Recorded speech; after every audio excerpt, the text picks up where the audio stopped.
Marwadi university మంచి భవిష్యత్తు కోసం తెలుగు విద్యార్థులు ఇష్టపడే యూనివర్సిటీ. కాల్ 9059052378 9059052379.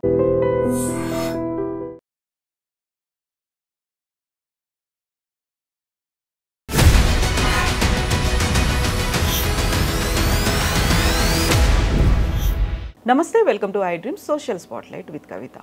పహల్గాంలో ఉగ్రదాడి జరిగిన తర్వాత ఇప్పటికీ 12 రోజులు గడిచిపోయాయి. నెక్స్ట్ డెవలప్మెంట్ భారతదేశం తీసుకునేటువంటి స్టెప్ ఎలా ఉండబోతోంది అనేది దేశవ్యాప్తంగా కాదు ప్రపంచవ్యాప్తంగా అందరూ ఎదురు చూస్తున్నారు. ఎట్ ద సేమ్ టైం కర్రెగుట్టల్లో కూడా ఆపరేషన్ కగార్ పేరుతో మావోయిస్టులను మట్టుపట్టేందుకు కేంద్ర బలగాలు సిద్ధమైపోయారు.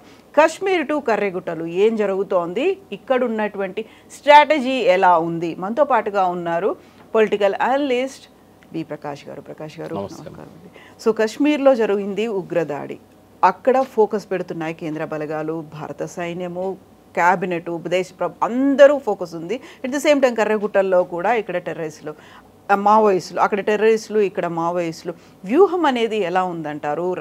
కేంద్ర ప్రభుత్వం ఉంది, దానికి రాష్ట్ర ప్రభుత్వాల సహకారాలు. మన వైద్య విధానంలో ఎట్లయితే పుండో కాడ ఉంటే మందో కాడ పెడతారో, మన డిఫెన్స్ కానీ, మన అంతర్జాతీయ విదేశీ వ్యవహారాలు కానీ, దేశీయ వ్యవహారాలు కానీ, హోంశాఖ కానీ, రక్షణ శాఖ కానీ, ఈ రెండు కూడా వాళ్ళు చేయాల్సింది చేయరు, అనవసరమైనవి చేస్తారు ప్రజల మెప్పు కోసం. అసలు ఎందుకు వచ్చింది ఇప్పుడు పాకిస్తాన్కు మనకు మధ్య యుద్ధ మేఘాలు ఎందుకు కమ్ముకున్నాయి? వీళ్ళు కనుక ఇప్పుడు మినీ స్విట్జర్లాండ్ అంటారు. శ్రీనగర్ పోయిన వాళ్ళంతా దాదాపుగా అక్కడికి వెళ్తారు. అక్కడికి వెళ్ళిన తర్వాత ఆ గుట్ట మీద ఉంటుంది. అది ఆ గుట్ట మీదకి ఎక్కాలంటే ఆ లోయ వ్యాలీ అంటే గుండ్లు, పెద్ద పెద్ద రాళ్ళు, వాటి మధ్యలోకి వెళ్ళి నడవడానికి కూడా వీలు కాదు. ఆ గుర్రాల మీద పోతుంటారు, కొంతమంది చాతనైన వాళ్ళు నడుస్తుంటారు. అక్కడ నువ్వు ఆర్టికల్ 370 రద్దు చేసి పాకిస్తాన్ ప్రో టెర్రరిస్టులు కావచ్చు, లేకుంటే పాకిస్తాన్ని అభిమానించే వాళ్ళు కావచ్చు, కాశ్మీర్లో ఉన్న ముస్లిమ్స్ కావచ్చు, వాళ్ళ కోపానికి గురైన తర్వాత మినిమం రక్షణ ఏర్పాట్లు చేయకపోతే ఎట్లమ్మా? అక్కడ నీకు ఒక్క డిఫెన్స్ సంబంధించి ఒక్క సైనికుడు లేడు అక్కడ. మరి అది ఎన్నికలు జరిపినాం కదా అని సంతోషించి వాళ్ళకు వదిలేస్తే ఆ కాశ్మీర్ పోలీసులు ఆ తుపాకీ సౌండ్ వినగానే పారిపోయిన్లు ఉన్నారు. అక్కడ స్టేట్ పోలీస్ కొద్దిగా ఉంది అక్కడక్కడ, ఇది మామూలుగా సెక్యూరిటీ లాగా పెట్టారు. వాళ్ళు ఆ సౌండ్ వినగానే పారిపోయిన్లు అయిపోయింది. వాళ్ళ దగ్గర వెపన్స్ సరిగా లేవు, వాళ్ళని ఎదుర్కొనే ధైర్యం లేదు, వాళ్ళ దగ్గర ఉన్న AK-47 లాంటి వీళ్ళ దగ్గర లేవు. మరి ఇది కనుక వాళ్ళు సైన్యాన్ని అక్కడ పెట్టి ఉంటే ఇది అనివార్యం కాకపోవు కదా. అంటే ఫస్ట్ చేయాల్సింది సైన్యం ఉన్నది రక్షణ కోసం, దాడుల కోసం కాదు. ఫస్ట్ అది ఆలోచించాలి. ఆ రక్షణ కరువైనప్పుడే కదా దాడులు చేయాల్సిన పరిస్థితి రావడం. మరి దీనికి ఎవరిది బాధ్యత అంటే ఏం చెప్తాం మనం? మీరు రక్షణ సరిగ్గా పెట్టుంటే వీళ్ళు చచ్చేవాళ్ళు కాదు, వాళ్ళు చంపేవాళ్ళు కాదు, వాళ్ళు ధైర్యం కూడా చేసేవాళ్ళు కాదు అక్కడ రావడానికి. కాబట్టి అది ఫస్ట్ తప్పు ఎవరిది అని అన్నప్పుడు మన రక్షణ శాఖదే.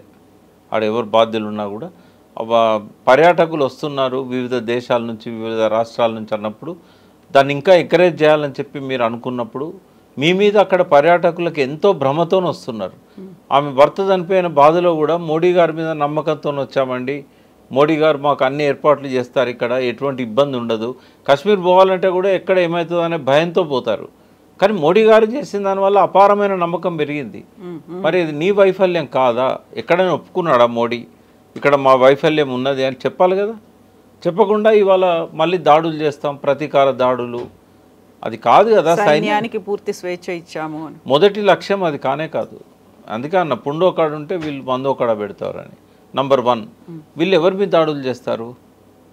నిజంగానే టెర్రరిస్ట్ క్యాంపుల మీద దాడులు చేస్తే అందరం సంతోషిద్దాం, దాన్ని ఎవ్వరు అభ్యంతరం చెప్పరు, మోడీకి జేజేలు పలుకుతారు. కానీ టెర్రరిస్టుల హైడౌట్స్ ఇప్పుడు ఇంతకుముందులాగా ఐసోలేటెడ్గా లేవు. ఒసామా బిన్ లాదెన్ ఇన్సిడెంట్ తర్వాత జనావాసాల మధ్యలో హఫీజ్ సయీద్ కానీ వీళ్ళందరూ కూడా, మసూద్ అనే పేరు, వీళ్ళందరూ కూడా జనావాసాల మధ్యలో ఉంటున్నారు. ఇది క్రౌడీ ప్లేసెస్ అర్బన్లో, లాహోరు లేదా వాళ్ళ క్యాపిటల్ సిటీ ఇస్లామాబాద్, ఇట్లాంటి కాడ క్రౌడెడ్ మధ్యలో ఉంటున్నారు వాళ్ళు. ఆడ మసీదులు ఉంటాయి, వాటిని ధ్వంసం చేయలేరు టెర్రరిస్ట్ అటాక్ పేరు మీద, పైనుంచి బాంబ్స్ వేయలేరు. ఐసోలేటెడ్ కొండలలో గుట్టలలో ఉంటే డెఫినెట్గా డైరెక్ట్ పైనుంచి దాడులు చేయొచ్చు. ఇప్పుడు ఎట్లా సాధ్యం కాదు కదా. మరి వీళ్ళు ఏం చేస్తారు? జనం మీద దాడి చేస్తారు. టెర్రరిస్టులను పట్టుకోవడం సాధ్యం కాదు. 40,000 మంది టెర్రరిస్టులు ప్రజల మధ్యలోనే ఉన్నారు అక్కడ. అయితే ఇప్పుడు ఈ పాకిస్తాన్లో 40,000 మంది టెర్రరిస్టులు ఎవరైతే అక్కడ ఉండి బహిరంగంగా తిరుగుతున్నారో వీళ్ళ మీద ప్రభుత్వం యొక్క నియంత్రణ లేదు. వీళ్ళు ఎవరి కంట్రోల్లో ఉన్నారు? పాకిస్తాన్ ఆర్మీ కంట్రోల్లో ఉన్నారు. పాకిస్తాన్ ఆర్మీ కానీ అక్కడున్న ఐఎస్ఐ కానీ వాళ్ళు ఎవరి కంట్రోల్లో ఉన్నారు? వాళ్ళు ట్రంప్ కంట్రోల్లో ఉన్నారు. అమెరికా ప్రెసిడెంట్ ఎవరుంటే వాళ్ళ కంట్రోల్లో ఉంటారు. మొత్తం పాకిస్తాన్ యొక్క మిలిటరీని, ఆర్మీని, డిఫెన్స్ సిస్టమ్ని నడిపిస్తున్నది అమెరికా.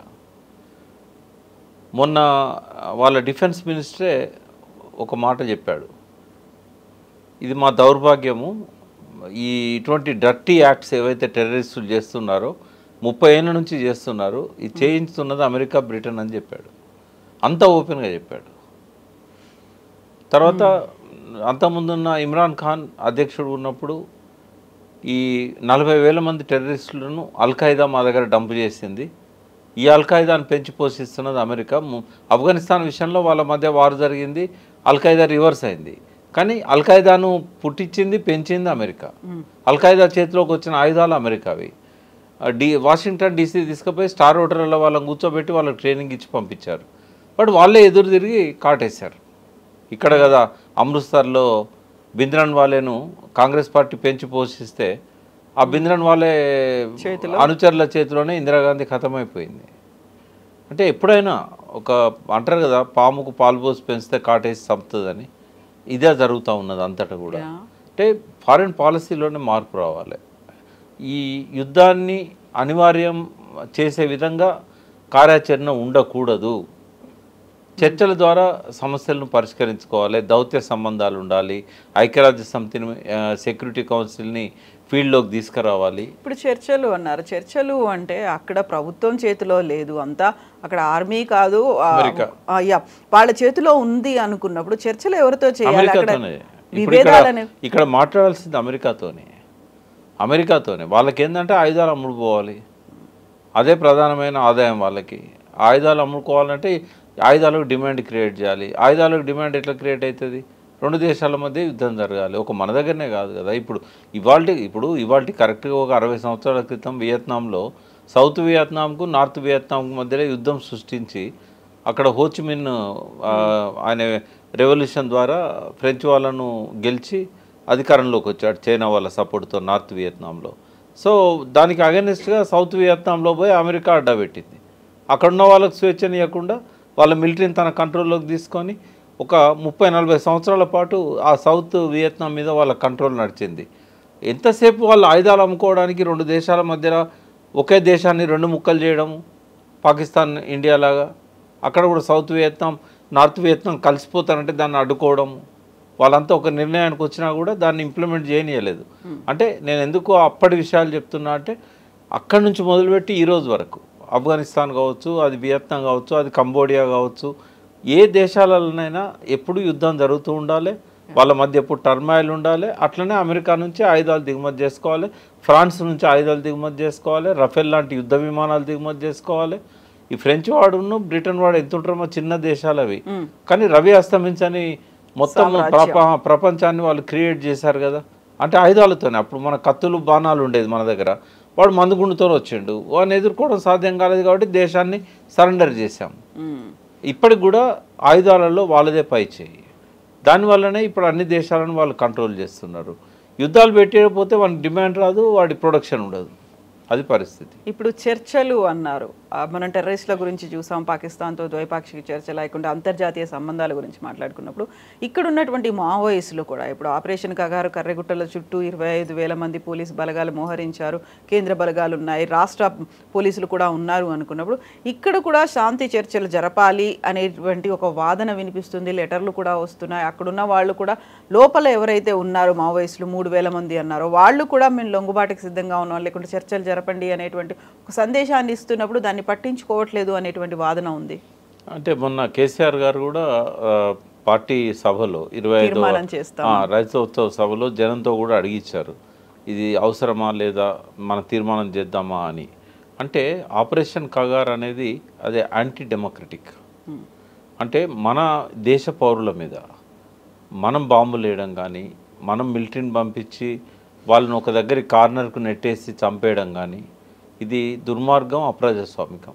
అది భారతదేశ పాలకులు భారతదేశ ప్రజల మీద చేయాల్సింది కానే కాదు.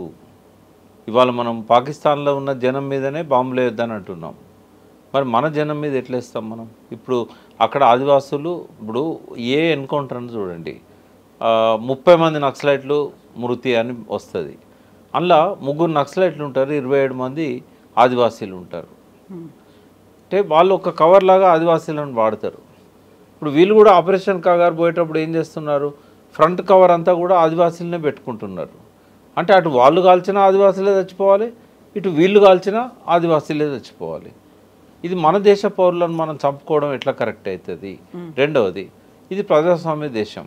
వాళ్ళు చర్చల కోసం వాళ్ళు లెటర్స్ రాస్తున్నప్పుడు ఇక్కడున్న పౌర హక్కుల నేతలు కానీ, ఇంటలెక్చువల్స్ కానీ, బుద్ధిజీవులు, మేధావంతులు వీరందరూ కూడా చర్చలు జరపండి అని చెప్తుంటే, ప్రధాన ప్రతిపక్ష పార్టీ టీఆర్ఎస్ లాంటిది కూడా చర్చలు జరపాలని చెప్తుంటే, దాన్ని ఏమాత్రం పెడచెవిన పెట్టి దాన్ని పట్టించుకోకుండా ఆ మిలిటరీని ముందు పెట్టి వాళ్ళని చంపడానికి ముందుకు పోతుండడము, ప్రజల మీద దాడులు చేయడము, అది ఎట్లా కరెక్ట్ అవుతుంది? నక్సలైట్ సిద్ధాంతం కరెక్ట్ అని నేను చెప్పా. అది కూడా ఇవాళ ఈనాటి పరిస్థితుల్లో అది కాలం చెల్లిందే. ఇంకొక ఫామ్లో రావాలి వాళ్ళు, ఎట్లా వస్తారు. కానీ వాళ్ళు వెనుక తగ్గిన టైంలో మనం వాళ్ళని పిలిచి చర్చలు జరిపి వాళ్ళను మెయిన్ స్ట్రీమ్లోకి తీసుకురావడానికి ప్రయత్నం చేయాలి. కానీ మట్టు పెట్టడం అనేది సమస్య పరిష్కారమా? వాళ్ళు చచ్చిపోతే మళ్ళీ పుట్టారా? అయితే ఇప్పుడు వాళ్లే వెనక్కి తగ్గారు అని అంటున్నప్పుడు చుట్టూ డంపులు ఏర్పాటు చేశారు అనేటువంటిది అడుగడుగునా కనిపిస్తున్నాయి, ప్రతి చోట అలాంటివి ఉన్నాయి అనేది. ఆ కర్రెగుట్టల్లో మొన్న జాతీయ జెండా పట్టుకొని తిరుగుతున్నటువంటి ఒక జవాన్ ఫోటో కనిపించింది. అంటే ఇప్పటిదాకా అలాంటి యాక్టివిటీ లేకుండా చేసిందే మావోయిస్టులు అనేది.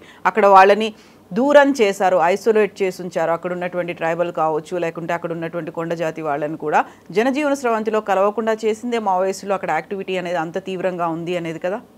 అంటే యాక్చువల్గా అక్కడ ఏం జరుగుతుంది కొంచెం డీటెయిల్గా మాట్లాడదాము. కర్రెగుట్టలు అనేది ఛత్తీస్గఢ్లో ఒక భాగం. అది మన బార్డర్కి ఒక 12 కిలోమీటర్ల దూరంలో ములుగు మా సొంత నియోజకవర్గం. గోదావరి దాటిన తర్వాత కొద్ది దూరం వరకు మనకు తెలంగాణ ఉంటుంది, వెంకటాపురం, వాజేడు మండల్స్. అయితే ఆ వెంకటాపురానికి ఒక 10-12 కిలోమీటర్ల దూరం పోతే మనకి కర్రెగుట్టలు అనేటివి మొదలవుతాయి. ఇవి చాలా విశాలమైనవి, కొన్ని 100 ఎకరాలు గుట్టల మీద ఉంది. ఆ గుట్టల మీదనే వ్యవసాయం చేస్తున్నారు. ఆ గుట్టల మీదనే ఆదివాసీలు జనార్దన్ సర్కార్ లాంటి ఏర్పాటు చేసి అన్ని రకాల ప్రజాప్రభుత్వమే ఒక రకంగా. అది అక్కడ ప్రభుత్వం ఓదాడికి మీరే అంటున్నారు మొదటిసారి భారతదేశ జెండా తీసుకుపోతున్నారంటే అక్కడ అది భారతదేశంలో భాగం కాదన్నట్టే కదా అంతకుముందు. ఎందుకు అలా చేసిందే వీళ్ళు అనేది వాళ్ళనేం కాదు, అదివరకు కూడా వీళ్ళు పట్టించుకున్నది ఏమున్నదమ్మా. ఇప్పుడు ఏంటంటే ఇప్పుడు వెనకటి నుంచి లేని ఇప్పుడు ఎందుకు ఆడ గొడవలు అవుతున్నాయి 10-20 ఏళ్ళ నుంచి అంటే అక్కడ ఏంటంటే వేదాంత అనే ఒక కంపెనీకి అక్కడ మొత్తం మైనింగ్ యాక్టివిటీ అంతా అప్పచెప్పారు. అయితే జనరల్గా ట్రైబల్ ఏరియాస్లలో, ఆదివాసీ ప్రాంతాలలో వాళ్ళు అక్కడ సహజ వనరులను కాపాడుకోవాలని ఉంటుంది ఆదివాసులకు. మనం అనుకుంటున్నట్టు వాళ్ళు అడవి నరకరు, వాళ్ళు ఏం చేయరు. వాళ్ళు మంట కోసం కానీ నిప్పు కోసం కానీ పొరకలను తీసుకుపోతారు. ఎవ్రీ ఇయర్ చిన్న చిన్న బుషెస్ ఎండిపోయినవి అవి ఉంటాయి. ఎన్నడూ కూడా అడవి పాడైపోవడానికి ఆదివాసులు అస్సలే కారణం కాదు. 99% కాదు, 1% కూడా కాదు. స్మగ్లర్లను అడ్డుకున్నది వాళ్ళు, అడవిని కాపాడింది వాళ్ళు, అడవి జీవాలతో సహజీవనం చేసేది వాళ్ళు. ఎప్పుడు కూడా ఏ పులిని చూసి గిరిజనుడు ఆదివాసి భయపడడు.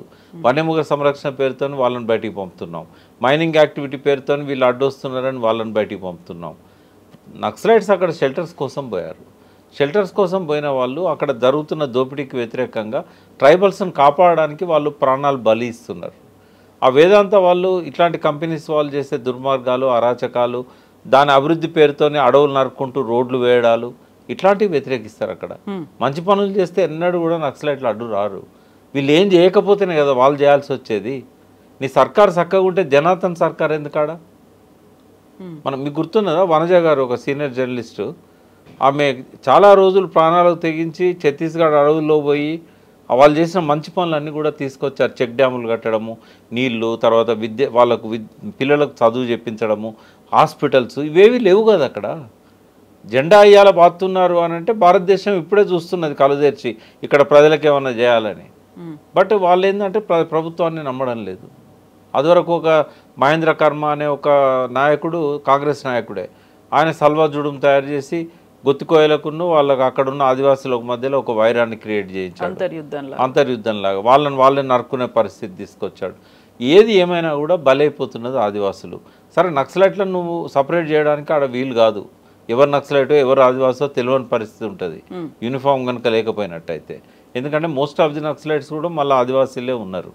మేము పోయినట్టు రోజులలో 1970s 80sలో డాక్టర్స్, అడ్వకేట్స్, ఇంటలెక్చువల్స్ అడవుల్లోకి తుపాకులు పట్టుకొని పోయారు. కానీ ఈరోజు వాళ్ళు లేరు. వాళ్ళల్లో కొంతమంది అగ్రనాయకులుగా కేంద్ర కమిటీలలో, రాష్ట్ర కమిటీలలో ఉన్నారు. కానీ కింది స్థాయిలో తుపాకీ పట్టుకున్న సైనికులంతా కూడా పీపుల్స్ వార్ మావోయిస్టుల కింది శ్రేణి వాళ్ళంతా 90% డౌన్ ట్రాడన్ అంతా ట్రైబల్స్, ఎస్సీలు, బీసీలు ఇట్లుంటారు. కాబట్టి వాళ్ళు మఫ్టీలో ఉంటే వాళ్ళు ఆదివాసీలు తెలియదు. అందుకే చాలామంది ఆదివాసీలు బలైపోతున్నారు. నువ్వు రివార్డ్స్ ఉన్న వాళ్ళనే చంపినవు అని అంటే అది వేరు, అది ఎవరు కూడా కాదన్నారు. క్రాస్ ఫైర్లో చచ్చిపోతే ఇది ఎన్కౌంటర్ అని అంటారు. కానీ అట్లా జరగడం లేదు ఆడ. అందుకే సొంత ప్రజల మీద యుద్ధం అనేది అప్రజాస్వామికము. చర్చలకు వాళ్ళంతటా వాళ్ళు వస్తా అన్నప్పుడు చర్చలు జరపడం అనేది మంచిది. అందుకే కేసీఆర్ లాంటి వాళ్ళు కూడా అప్పీల్ చేస్తున్నారు. అన్ని పార్టీలు కూడా, రాజకీయ పార్టీలు తీర్మానాలు చేసి కేంద్రానికి పంపాలి, ఆపరేషన్ కగారు ఆపాలి. ఇక్కడ మనం ఏదో ప్రెస్ మీట్లు పెట్టి ముఖ్యమంత్రిని కలిస్తే అయ్యేది కాదు. ఇదొక ఇప్పుడు దీనికి డిసిషన్ తీసుకోవాలన్నప్పుడు కేంద్ర పార్టీ నాయకులను కలవాలి, రాహుల్ గాంధీని కలవాలి. ఇదే అరగోపాల్ గారు, కోదండరామ్ గారు, వీళ్ళంతా రేవంత్ రెడ్డి దగ్గర ఏమీ లేదు. అక్కడ పైన పోయి రాహుల్ గాంధీ ఒక డిసిషన్ తీసుకున్నారు అని అంటే అది ప్రతిపక్ష పార్టీగా దానికి ఒక శాంక్టిటీ ఉంటుంది, ఒక వాల్యూ ఉంటుంది. తర్వాత సంబంధిత రాష్ట్రాలు 17 ఉన్నాయి, నక్సల్ ఉన్న రాష్ట్రాలు. ఈ 17 రాష్ట్రాల ముఖ్యమంత్రులను, ప్రతిపక్ష నాయకులను కలవాలి. ఇది చేయకుండా ఇక్కడ మాట్లాడితే ఏమొస్తుంది? ఇక్కడ ప్రతిపక్ష నాయకుడు చెప్తున్నాడు, ఇక్కడ రేవంత్ రెడ్డి ఏమో నేనేం చేయాలి, నా చేతిలో ఏం లేదంటున్నాడు. కాబట్టి ప్రతిపక్ష పార్టీలను, అధికార పార్టీలను, బలమైన రాజకీయ పార్టీలను కలిసి డైరెక్ట్గా మోడీ అండ్ రాహుల్ గాంధీ లాంటి వాళ్ళు, తర్వాత సిపిఐ, సిపిఎం జాతీయ పార్టీలు ఏవేవైతున్నాయో వాళ్ళందరి సహకారంతో ఈ ఆపరేషన్ కగార్ లాంటి ఆపి వాళ్ళని చర్చలో పిలిచినప్పుడు వీళ్ళని కూడా కూర్చోబెట్టుకోవాలి. ఎవరైతే ఈ చర్చల కోసం పట్టుబట్టిన నాయకులు ఉన్నారో ఆ నాయకులను కూడా, ప్రతిపక్ష పార్టీ నాయకులు కావచ్చు, ప్రొఫెసర్స్ కావచ్చు, వీళ్ళని కూర్చోబెట్టుకొని మరి ప్రభుత్వానికి తలనొప్పిగా తయారు కాకుండా వాళ్ళ యాక్టివిటీ ఎట్లుండాలి, వయలెన్స్ అనేది ఉండకూడదు. ఇట్లాంటి విషయాలలో ఒక ఏకాభిప్రాయానికి వచ్చి ఆ ఎజెండా ప్రకారం పోవాలి. ఇప్పుడు 2026 మార్చి కల్లా చివరి మావోయిస్ట్ని కూడా చంపి తీరుతాము అనేటువంటి ఒక స్టేట్మెంటే కేంద్ర హోంశాఖ మంత్రి అమిత్ షా నుంచి వచ్చిన తర్వాత ఇప్పుడు మీరు చెప్పినవన్నీ ఇవన్నీ కూర్చొని మాట్లాడుకుంటారు, ఒక అభిప్రాయానికి వస్తారు, శాంతి చర్చలు జరుగుతాయి అనేది మీకు సుదూరంగా అయినా కనిపిస్తుందా? నేనేమంటున్నామా, ఇప్పుడు చివరి మావోయిస్టుని చంపడం అనేది అమిత్ షా కాదు, అమిత్ షా మునిమన్వడు వచ్చినా కూడా కాదు. ఎందుకు అంటే ఇప్పుడు వాళ్లకు ఎట్లాంటి స్ట్రాటజీ ఉంటుందో చెప్తారని. ఇప్పుడు ఎప్పుడైతే ఇంకా మనము వీళ్ళ కబంధాస్తాల్లో చిక్కుకున్నాము, ఇంకా మనం తావడమే తప్ప వేరే మార్గం లేదనుకున్నప్పుడు వాళ్ళు సేఫ్గా ఎట్లా ఎస్కేప్ కావాలనో వాళ్ళ దారులు వాళ్ళకు ఉంటాయి. ఇప్పుడు జలియన్ వాలాబాగ్ అంటేనో చిన్న ప్రాంతం, ఎవరు బయటికి రాకుండా ఒక దిక్కు నుంచే ఎంట్రన్స్ ఉంటే వేసి కాల్చి చంపారు. ఇది సాధ్యమైన విశాలమైన అడవి, కొన్ని వేల కిలోమీటర్లు విస్తరించింది, అందులో రకరకాల కేవ్స్ ఉంటాయి. చిన్న గుట్ట మీదనే వీళ్ళు, చంద్రగిరి గుట్టలని ఇక్కడ వరంగల్ పక్కన ఉంటాయి, అక్కడ వాళ్ళు ఉన్న పక్కా సమాచారంతో వీళ్ళు పోయి గుట్టలను ఎన్సర్కిల్ చేశారు. మొత్తం చేసి 13 మందినో 14 మందినో కాల్ చేశారు. కాల్ చేసిన తర్వాత శవాలు జస్ట్ ఒక గంట కింద అక్కడి నుంచి తీసుకుపోతున్నారు, మాకు ఎదురైనాయి. మేము అక్కడ పోయిన తర్వాత ఇంకా ఎవరైనా బతికున్నారా బయటికి రండి అని మేము గట్టిగా అరిచినాం. ఆ అండ్ల నుంచి ఒక అతను 2 రోజుల నుంచి పాపం ఆయనకు తిండి లేదు, నీళ్లు లేవు, బాగా వీక్ అయిపోయిండు, ఆయన దొరకలే పోలీసులకు, వాళ్ళ నుంచి బయటకు వచ్చిండు. తర్వాత 2 రోజులు తెలిసింది ఏంటంటే ఆ మెయిన్ లీడర్ ఎవరైతే రామకృష్ణ ఉన్నాడో, తర్వాత చచ్చిపోయాడు అనుకోండి, ఆయన భార్య ఇంకా కొంతమంది ఆ 2 రోజులు ఆ వాటిలలోనే ఉండి తర్వాత బయటకు వచ్చారు, మళ్ళీ వాళ్ళ యాక్టివిటీస్ కొనసాగించారు. అంటే అది ఎంత ఉంటుంది ఆ గుట్ట, అంతా కొడితే ఒక 1 స్క్వేర్ కిలోమీటర్ కూడా ఉండదు. అటువంటిది వాళ్ళు కొన్ని వందల వేల స్క్వేర్ కిలోమీటర్లు ఉన్న ఛత్తీస్గఢ్ కొండలల్లో కర్రెగుట్టలు అంటే ఏమన్నా ఒక పక్కకి ఇంత అంత ఉంటాయి అవి. కాకపోతే ఇప్పుడు లేటెస్ట్ టెక్నాలజీ ఉంది, డ్రోన్స్ ఉన్నాయి, ఏమున్నా కూడా వాళ్ళకు సేఫ్గా బయటకు వస్తారు. ఈ గెరిల్లా వార్ఫేర్లో వ్యూహం అనేది ఎత్తుగడలు అనేవి చాలా పకడ్బందీగా ఉంటాయి. వాళ్ళు ముందే ఒక దగ్గర షెల్టర్ తీసుకుంటున్నారు, ఒక దగ్గర ఉన్నారు అంటే సేఫ్ ఎట్లా బయటికి వెళ్ళాలనేది ఒక ప్లాన్తోనే వాళ్ళు ముందక్కడ పోతారు. ఆ ప్లాన్ లేకుండా వాళ్ళు అక్కడ పోయి వీళ్ళకి దొరకరు. కాబట్టి ఆఖరి నక్సలైట్ని చంపడం అనేది అమిత్ షా వల్ల కాదు. నాకు తెలిసి వీళ్ళ పాలసీస్ మార్చుకునేదాకా నక్సలైట్స్ పుడుతూనే ఉంటారు. పేరు మారుతుంటుంది కావచ్చు. ఒకప్పుడు సిఓసి అన్నారు, ఒకప్పుడు పీపుల్స్ వార్ అన్నారు, ఇప్పుడు మావోయిస్టులు అన్నారు, రేపు ఇంకో పేరుతో ఉంటారు కావచ్చు, ఇంకో పద్ధతిలో వస్తారు కావచ్చు. కానీ ఆఖరి నక్సలైట్ను చంపడం అనేది అమిత్ షా వల్ల కాదు, దారి మారుతుంది. అంటే ప్రజాస్వామ్య పద్ధతిలో డీల్ చేయాలి. ఇప్పుడు ఇది రెండింటి కూడా మీరు అన్న పాకిస్తాన్ ఇష్యూ కానీ కరెగుట్ల ఇష్యూ కానీ నా సజెషన్స్ ఏంటంటే, ఫస్ట్ మోడీ గారు దీన్ని ఇష్యూని పర్సనల్గా తీసుకోకుండా ఐక్యరాజ్య సమితి సెక్యూరిటీ కౌన్సిల్లో పెట్టి పర్యాటకులను చంపడం అనేది కరెక్టా, దీనికి ఎవరు బాధ్యత వహించాలి, దీని మీద పాకిస్తాన్ని పబ్లిక్ కోర్టులో నిలదీయాలి. ప్రపంచ దేశాల మధ్య ఒంటరి కావాలి. అయినప్పుడు పాకిస్తానే బహిర్గతం అవుతుంది. ఇప్పుడు వాళ్ళకి ఇక్కడ వరకు వచ్చింది, ఇప్పుడు వాళ్ళు యుద్ధం చేసే స్థితిలో లేరు. తర్వాత ఒకవేళ కనుక ఇంకో 10 ఏళ్ళ వరకైనా మనం అనుకున్న ప్రకారంగా సింధు నది జలాలను అడ్డుకోగలిగినట్టయితే పాకిస్తాన్ మొత్తం ఎడారిగా మారిపోతుంది.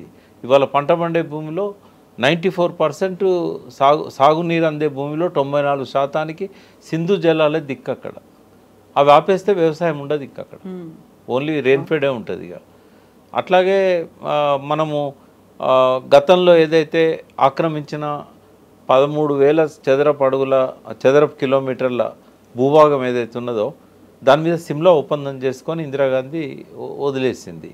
ఇప్పుడు వాళ్ళు ఏమన్నారు, మీరు అది బంద్ చేస్తే మేము ఇది ఏకపక్షంగా రద్దు చేసుకుంటామన్నారు. ఏకపక్షంగా రద్దు చేసుకుంటే ఇండియాకు నష్టం లేదు, వాళ్ళకే నష్టం. ఇప్పుడు మళ్ళీ బౌండరీ లేకుండా అయిపోయింది, ఎల్ఓసి లేదు, లైన్ ఆఫ్ కంట్రోల్.